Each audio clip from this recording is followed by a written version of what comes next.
8 teams are getting ready to compete for the FWA tag team titles, while 8 men are gearing up for a war that could define the destiny of the entire British wrestling industry. The final participant in that big main event is about to be announced right here on Front Line. I'm Dave Bradshaw. Thanks for joining me again on the road to the Art of War, which is set for Sunday, the 20th of June at Sport Nottingham, a night when the agenda will try to crush the burgeoning FWA resistance in a mouth-watering 8-man main event. And before we go off air today, I will reveal the final member of the FWA team. Trust me, you will not believe who has stepped up to help the resistance.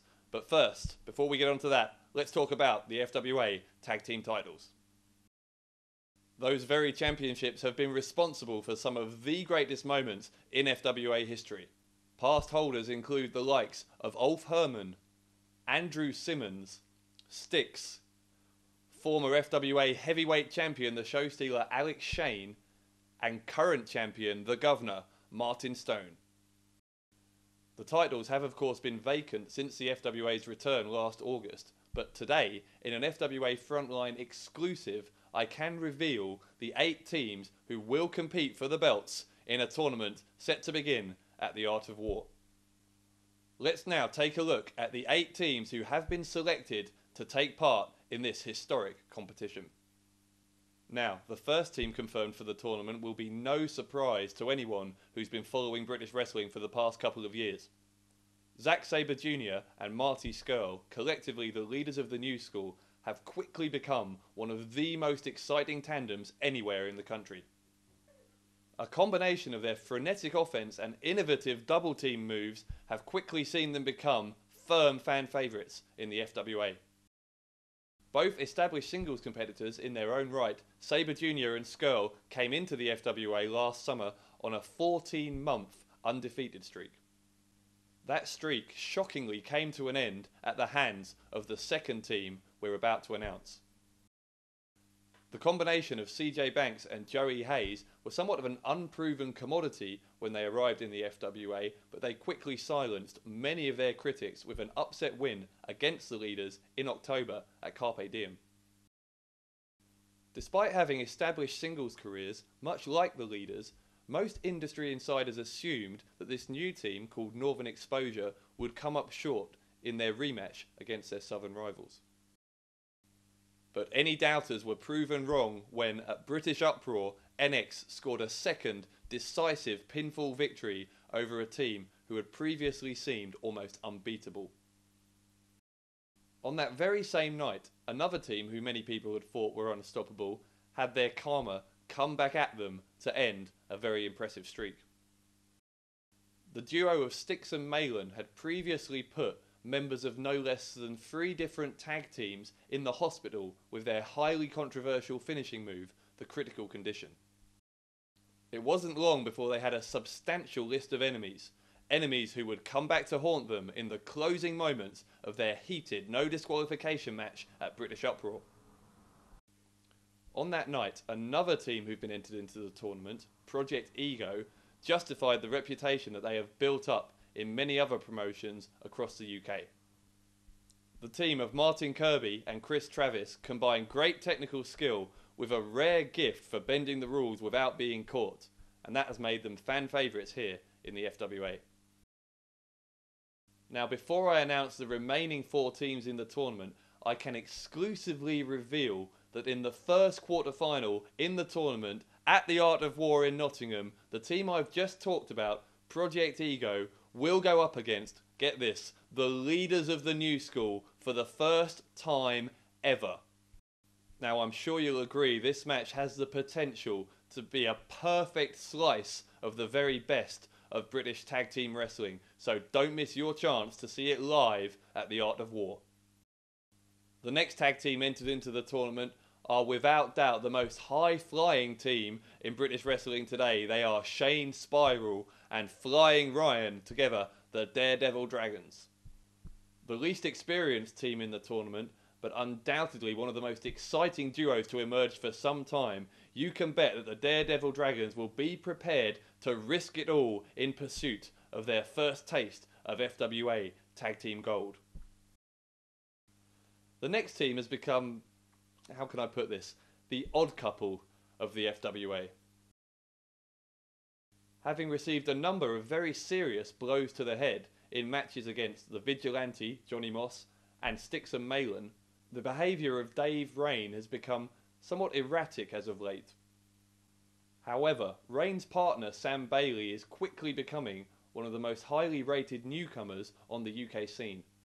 Maybe it is their shared sense of humour as well as their undoubted in-ring chemistry that still makes them a worthy addition to this tournament. The final two teams entered into the tournament will not be having their quarter-final match at the Art of War because they're already embroiled in another war on that same night. The Cartel and their now sworn enemies, Joel Redman and Yestin Reese of The Agenda, are the final four men in the tournament. Now, due to their involvement in that night's main event, both teams have agreed to face each other in their quarter-final and to postpone that match until August 28th, when the FWA comes to the Wolverhampton Civic Hall to present Hope and Glory. Either of these teams could fairly be considered as favourites to win the entire competition, and British wrestling pundits will agree that they are both a tremendous addition to the tournament bracket. The draw for the remaining two quarterfinals in the tag title tournament is being made this coming week, and I'll have that for you here exclusively next week on Front Line. In addition, I hope to have word from FWA management on what their plans are for replacing Bubblegum in the FWA Flyweight title round robin. Now, before I announce the identity of the man who will join the Cartel and Leroy Kincaid to become the final member of the FWA team, I want to take you to some footage that was filmed this past week where Richard Parker caught up with The Agenda and got their thoughts on this historic contest. Martin Stone, at the Art of War, the four of you have an 8-man tag match against Leroy Kincaid, the Cartel and a partner of their choosing. Your thoughts, please. At Battle Lines, the four of us made our agenda clear, and that is we are going to make a name for ourselves and make some money. And at the Art of War, you lot better be prepared, because I tell you what, war's just the beginning. Terry, Shah, Battle Lines was just the beginning of the punishment me and Redman are going to dish out to you two idiots.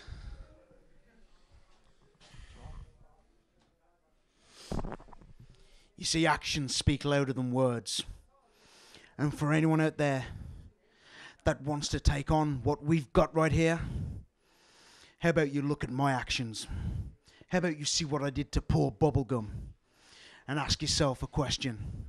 Ask yourself whether you really want to be involved in this war. Resistance is futile. Well, the Agenda may indeed believe that resistance is futile, but I, for one, believe there's never been more reason to hope, as I can exclusively reveal that the fourth and final member of the FWA team in that 8-man tag team match is none other than British wrestling legend and TNA star, Doug Williams. If there was ever any doubt about the significance of this big main event match, the addition of Williams to the FWA team removes all of that doubt. This is a match that no British wrestling fan would ever want to miss, and there is no reason to, because you can be there. You can get your tickets for the Art of War, Sunday, June 20th at Sport Nottingham, right now by going to www.fwauk.com. Well, that's just about all we've got time for this week, but before I go, I want to remind you, you have another chance to see the FWA live alongside 60,000 other fans on the weekend of the 29th and 30th of May at London's Excel Centre at the MCM Expo. We'll be talking more about that next week, but for now, I've been Dave Bradshaw, and you've been on the front line.